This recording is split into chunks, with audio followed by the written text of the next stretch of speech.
We all just saw UFC 316 last night, and we gotta talk about it. We gotta talk about Patchy Mix being ultimately fraud checked by Bautista. We need to talk about Sean O'Malley missing out on gooning for months because, he said he had to lock in and then look like that. He looked like shit, bro.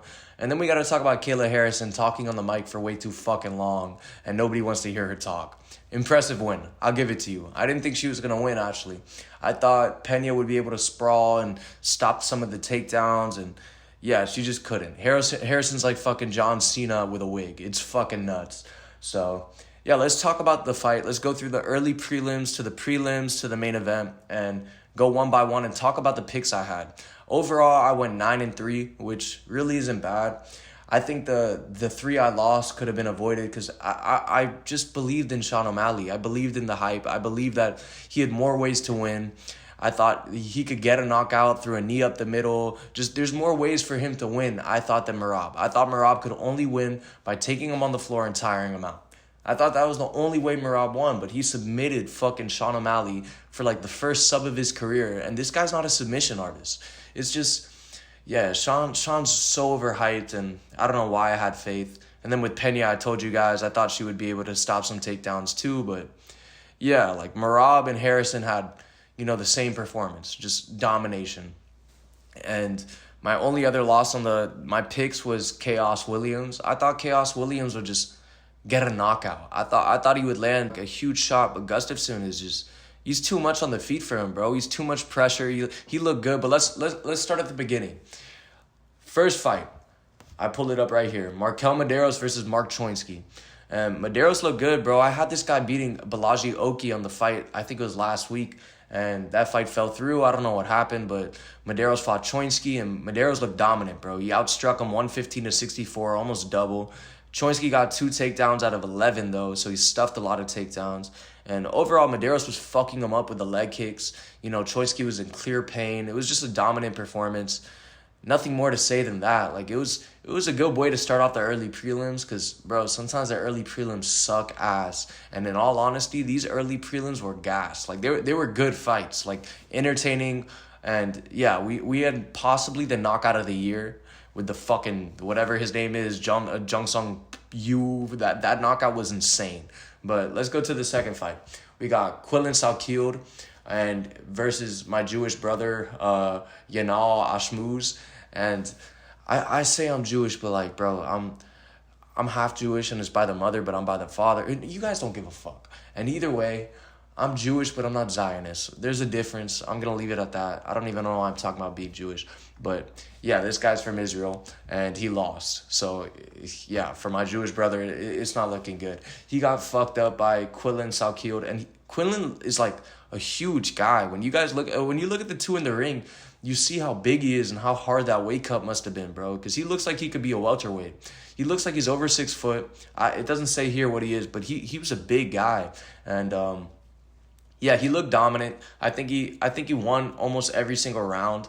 I think maybe Yanal could have gotten it done in the third round because Quillan gassed out by the third. He looked like tired as fuck, but yeah, I think it's just because of the weight cut. Because being over 6 foot, trying to make 155, that's a severe weight cut, bro.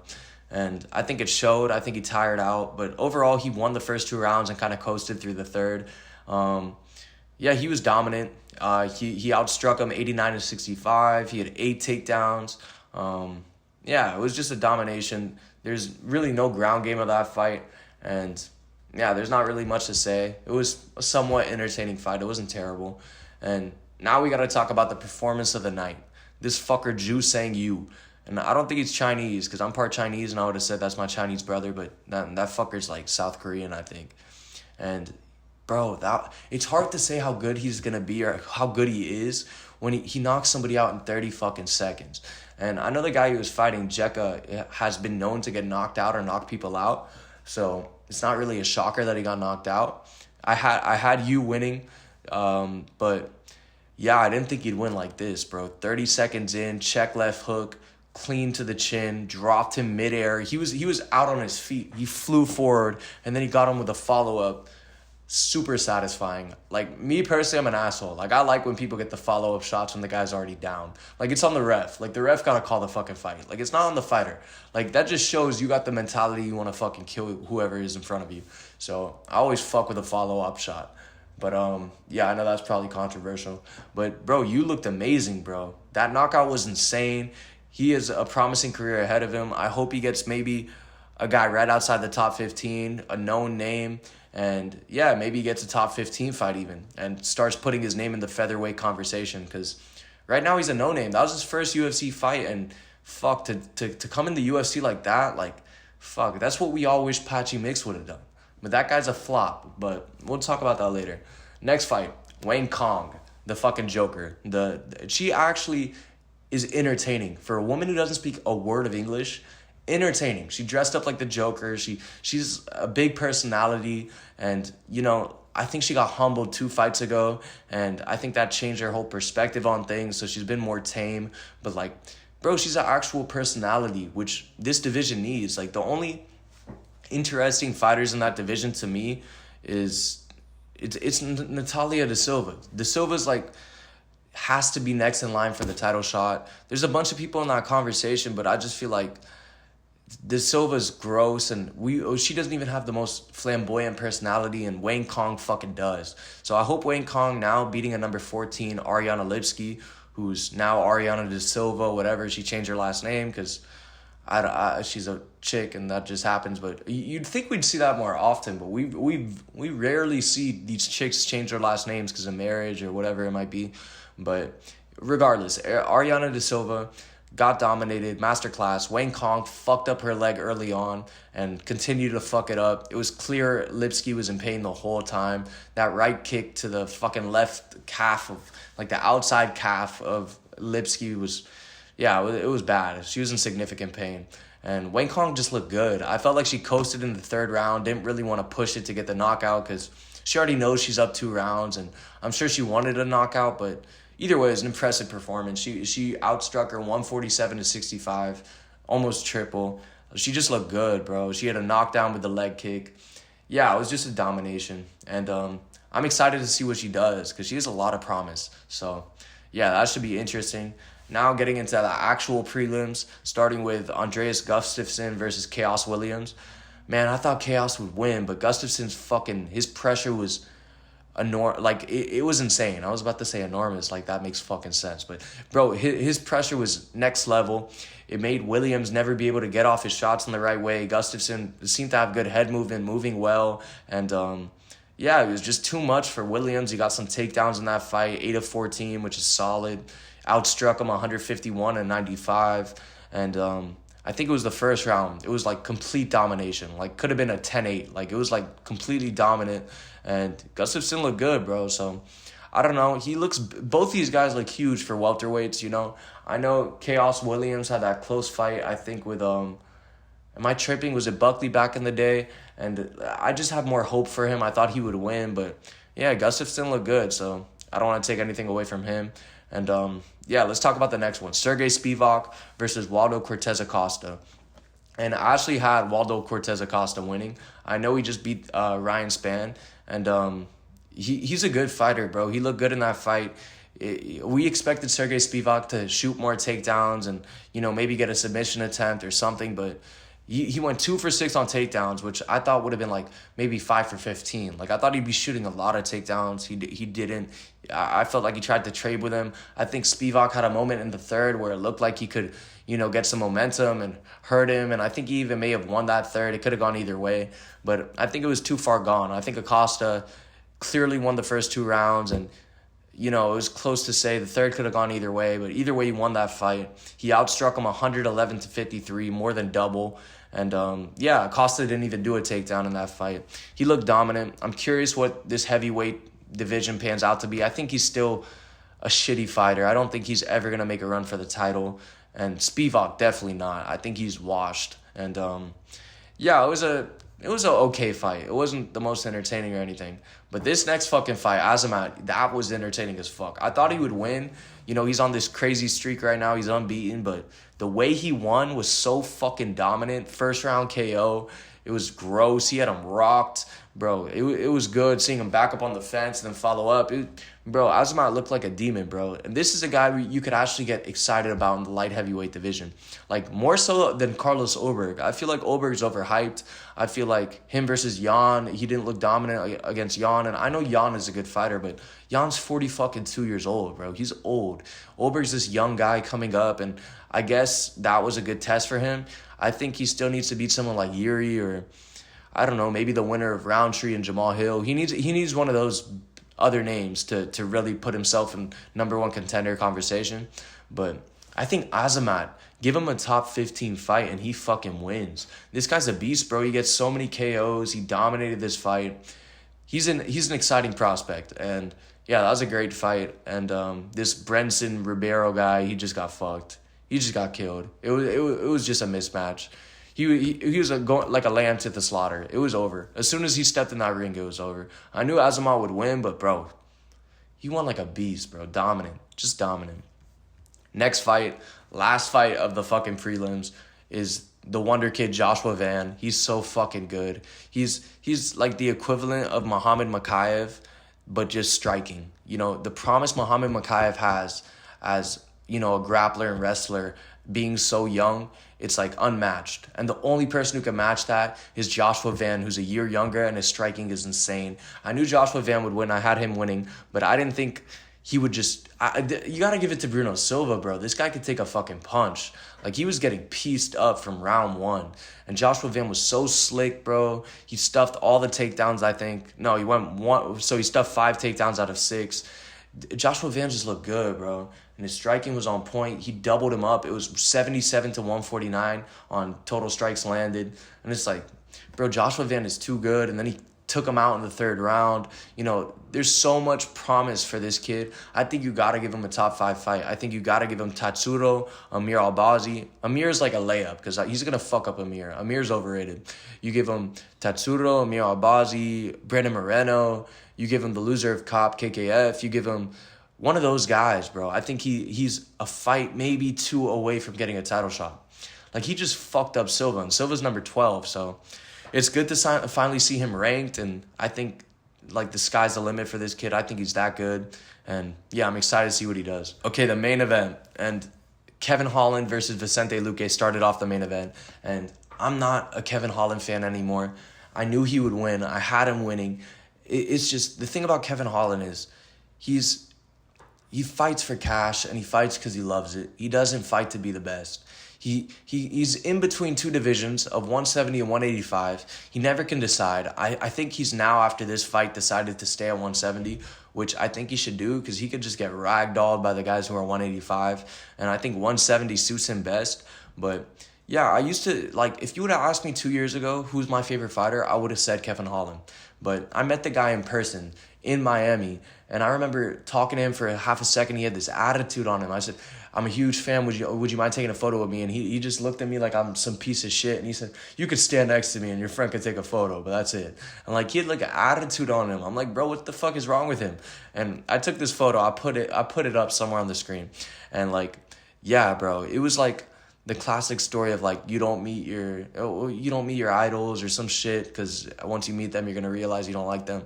And yeah, after that moment, I didn't fuck with Kevin Holland. And then seeing him get exposed on the Jackson podcast for being a douchebag, that was kind of satisfying to me.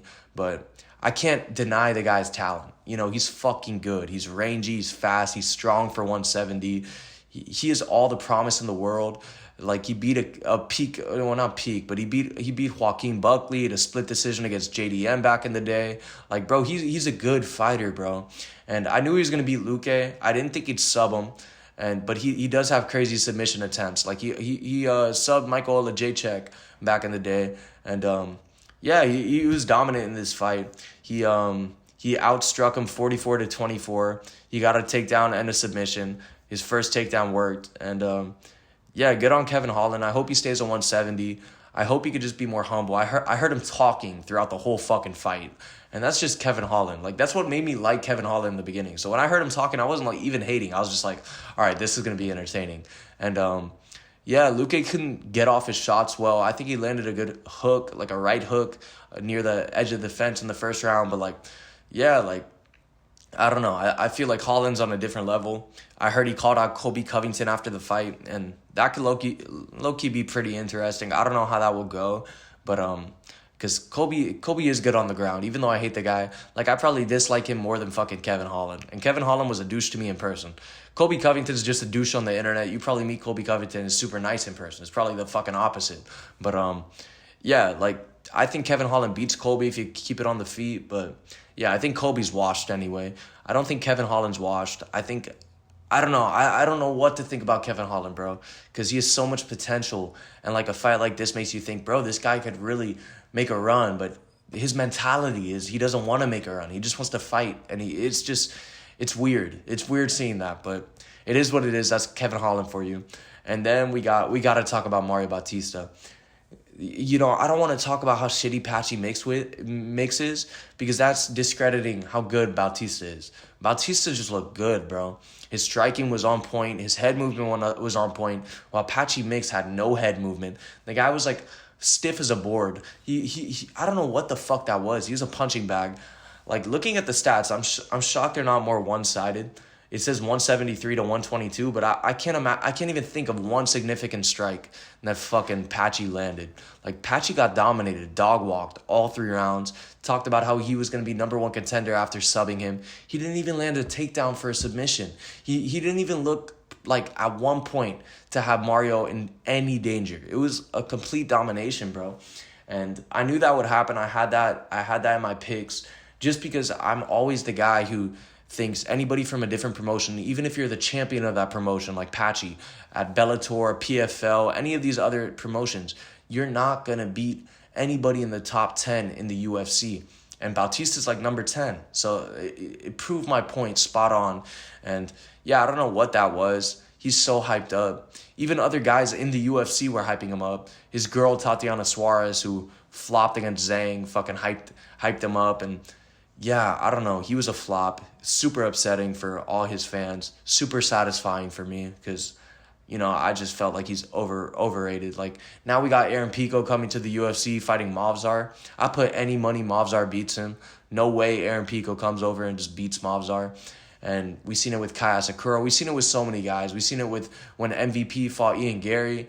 And it just happens, bro. It just happens. These other promotions are not like the UFC.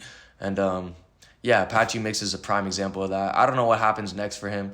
I don't think he deserves even a top 15 opponent. I don't think he will even be a top 15 fighter. He looked like trash, bro. I don't know if it was the moment. I don't know what the fuck happened. But, yeah, he looked terrible. Next fight, Joe Pyfer versus Kevin Gastelum. And Joe Pyfer looked good, bro. His striking is, you could tell he just throws bombs. Even Kevin Gastelum, he looked out of shape, but it still looked like he had some fucking power. Like, he was throwing bombs, too. He's so durable, bro. I think he's like the Cheeto Vera of the middleweight division. The guy doesn't go down, bro. He's never been knocked out. He was impressive how he could take a punch, because in the first round, I think he got dropped like 2-3 times. Like, bro, it looked bad for him. I thought it was going to be a KO. I had this fight being a KO in one of my parlays, and I lost on that clearly. Pyfer did win, looked dominant. In the post-fight speech, he was even saying he's upset he didn't get a KO. So good on him. He knows he should have done better, but he kind of coasted throughout the 3rd round because he knew he was up 2. So why even go crazy and then get caught? Because Kevin Gastelum does have, you know, power, but overall it was a domination, 58-34, and then I guess Pyfer got a takedown, but I felt like it was more one-sided than they're saying here. Because, like, if you watch that fight, Pyfer looked like, you know, he had Kevin Gastelum on the back foot the whole time, scared. And until the 3rd round. The 3rd round, Kevin Gastelum kind of picked it up. But either way, Pyfer won that fight. I think we need to see him fight a top 10 opponent next. I think maybe him humbling Bo Nickel again would be entertaining. I think there's a bunch of fights to be made. Maybe him versus Shara. But, He has like a lot of potential and a good career coming ahead of him. I feel like he has a lot of time to really make a run for the title. So that'll be interesting. Next is Juliana Pena versus Kayla Harrison. And my dumbass had faith in Juliana Pena. I don't know why. I just felt like the way she beat Amanda Nunes and put the pressure and kept moving forward and her striking, I saw Kayla Harrison striking and it wasn't promising. I was thinking to myself, I don't think Kayla Harrison could strike with Pena. But then again, she doesn't need to. All she needs to do is put her body weight on her and take her down, submit her, put her down. She did exactly what she was supposed to do. So good on Kayla Harrison. Kayla Harrison looked good in that fight. Completely dominated. Landed some good ground and pound. 59-15. Yeah, completely outstruck her. 2 takedowns to 0 and got a submission. So it was good on Kayla Harrison. She calls out Amanda Nunes after ranting about God knows what for about 10 minutes about this is for single moms. And bro, like everyone wanted to turn off the TV in that moment. We're just waiting for the Amanda Nunes call out. They got Nunes in the ring, and I feel like that'll be interesting. I feel like Nunes doesn't need to come back and prove anything, bro. She's the GOAT. And I don't know if her being inactive or not being in the pool of the testing pool, if she's on anything or if that matters or how soon they could get it done. But yeah, I really thought Pena would win or at least look better. I thought she could tire Harrison out because Harrison looked terrible on the scale. You could tell it was a tough cut for Harrison.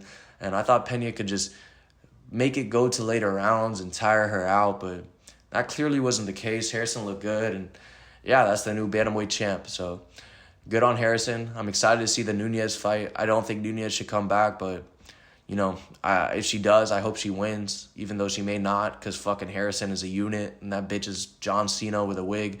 Fucking take you down and just sit on you. She's so big. I think she must have weighed like 155 when the fight started.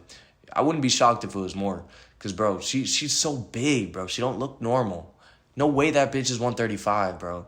Like, in the ring. She must have been like 155. Like the way her face puffed back up, like she looks so sunken in her face, like on the scale. Like I was more confident Pena could win after that. But yeah, good on Harrison. Good win.